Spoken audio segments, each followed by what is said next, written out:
terribly drugged out people standing in dark corners, but they're not. They're me, they're you, they're your mother, your father, your sister, your brother, your son, or your daughter. They're normal people that are just trying to get the medication that they so desperately need to help their pain and suffering. When they start talking about it's a bad law, obviously they haven't read the law, because we have done everything humanly possible to make sure that the loopholes are closed, that our children don't have access, and that this is only about the sick patients.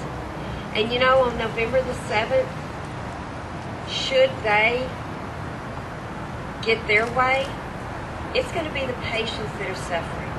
It's not going to be anyone else. It's not going to be the people that have used it recreationally, because you know what? On November the 7th, they're still going to be doing it. The difference is going to be, if we don't allow this for our patients, the difference is going to be we're going to have sick and dying patients that are still suffering needlessly when they need this medication so much. Today we're here with some of our doctors and also with the former medical director from New Mexico's medical cannabis program. And so I'm going to start by introducing Dr. Clint Evans. He is an emergency room physician here in Little Rock. Rather disappointed last week with when I saw the press conference coverage from some of my colleagues that spoke out opposing medical marijuana. Well, certainly they're entitled to their opinions, and I respect that. There was nobody standing up in support, so here I am. I very much support it, and there's several reasons why. One of the reasons that they mentioned they did not support medical marijuana was because there's no good studies that show its efficacy for the use of the conditions that we would propose it be used for. Well, I would disagree. There are some reasonably good studies, but you know what? One body of evidence that really trumps all is anecdotal evidence. There's hundreds of thousands of patients that tell us they get benefit from using marijuana for medicine.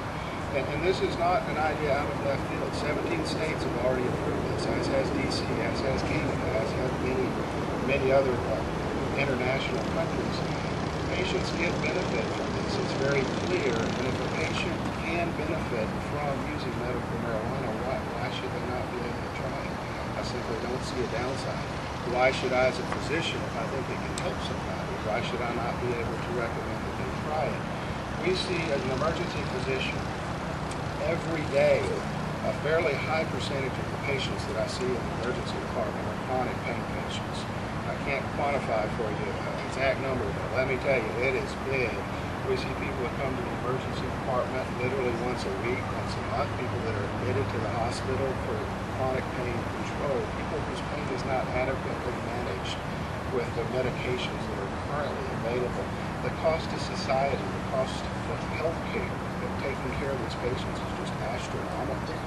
If they might not benefit from marijuana, why should they not be able to use it? Frankly, I think it's a win-win. The other really key issue as an emergency physician, safety is very, very important to me.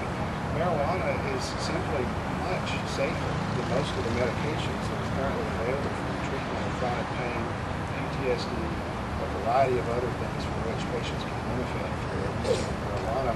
You know, we see all the time, we see people come in who need to be detoxed off of benzodiazepines, people that have PTSD or other conditions. They take Xanax, Klonopin, Valium, Ativan. There's a very life-threatening physical withdrawal associated with stopping the benzodiazepines.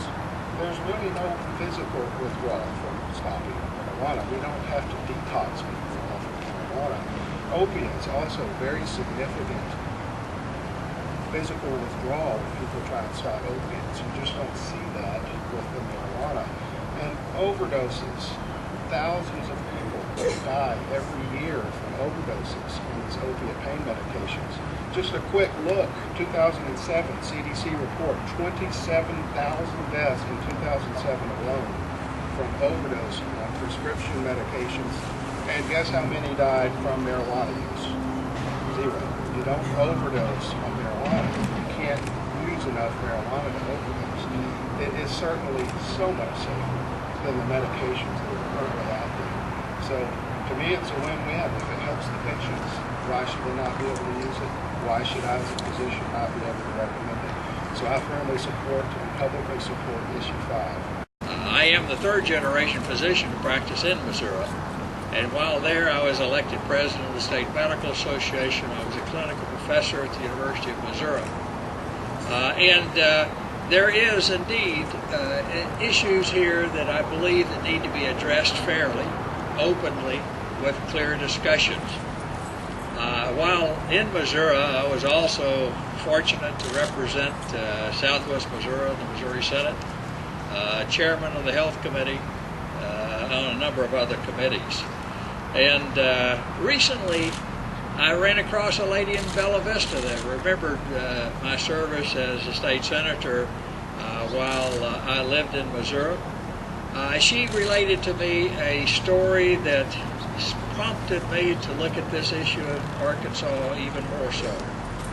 She became a caregiver of a terminally ill nephew. The nephew was having trouble with nausea, vomiting, loss of weight, all those anecdotal information that we have heard.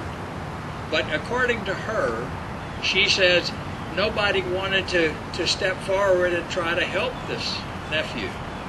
And she became a compassionate caregiver. She heard that marijuana may help you. And lo and behold, she went to what she calls a seedy part of town and got Mary Jane.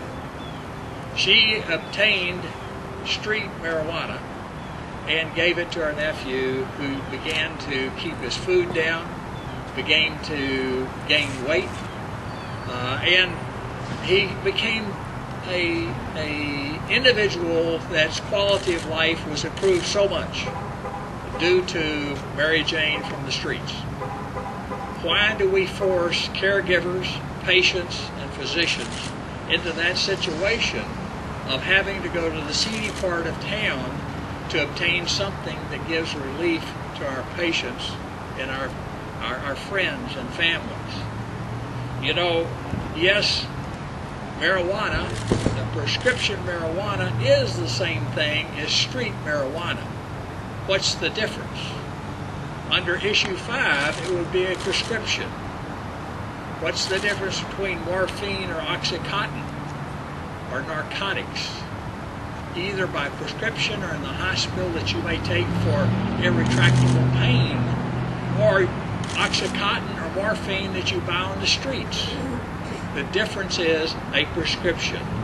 The difference between marijuana, medicinal marijuana, and street marijuana is a prescription issued under issue 5 that the people should vote to give relief to the doctors, the patients, and their families. A seedy part of town does not belong in relief and compassion. And as this lady in Bella Vista related to me, this is a true story. Anecdotal as it may be, but why put our patients through that? I left Missouri and went to work in California as an ear, nose, and throat doctor. I was fortunate to be on the California Medical Association's Board of Trustees. And I would call your attention to a white paper put out by the California Medical Association. It's about 13 pages long by a scientific group that is well footnoted and etc. The United States' largest medical association in America has endorsed legalization of marijuana for the purposes of medicinal usage and for study. I would say that this is the bellwether state of the United States often, and certainly in this issue of medicinal marijuana as well.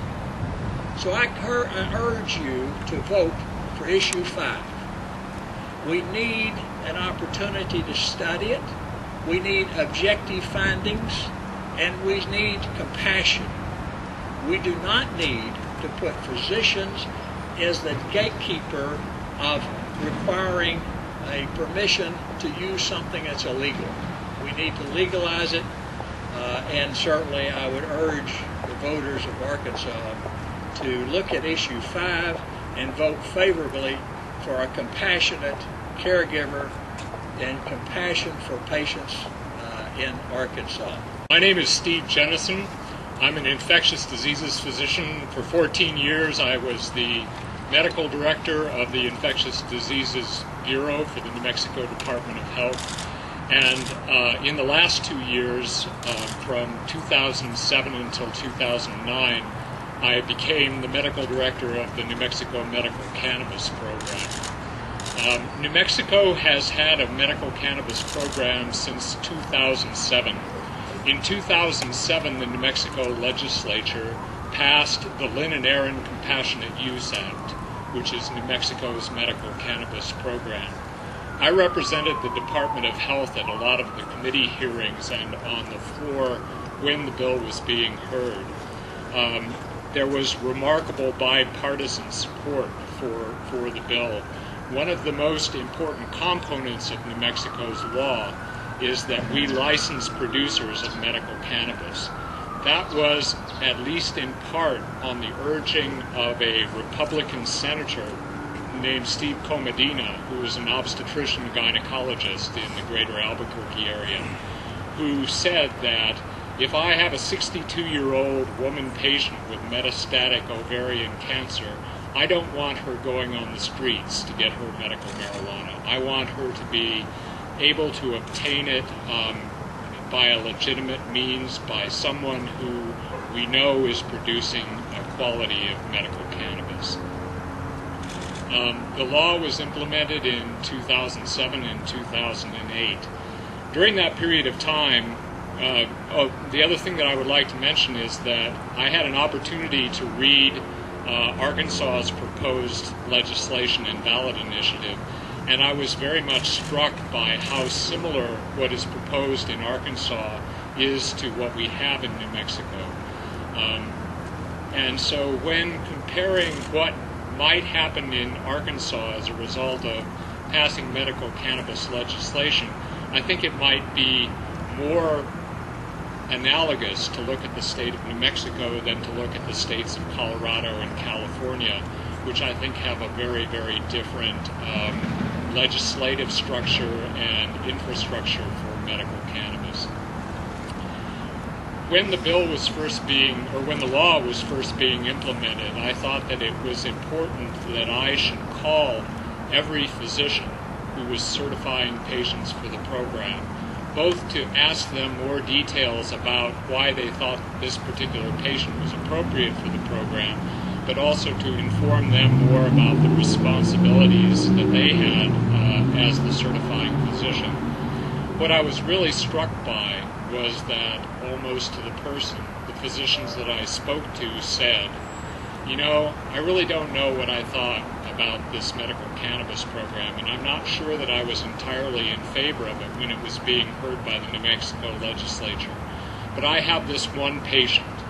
I have this one patient that I have tried everything. I have tried all of the standard treatments, and it hasn't helped.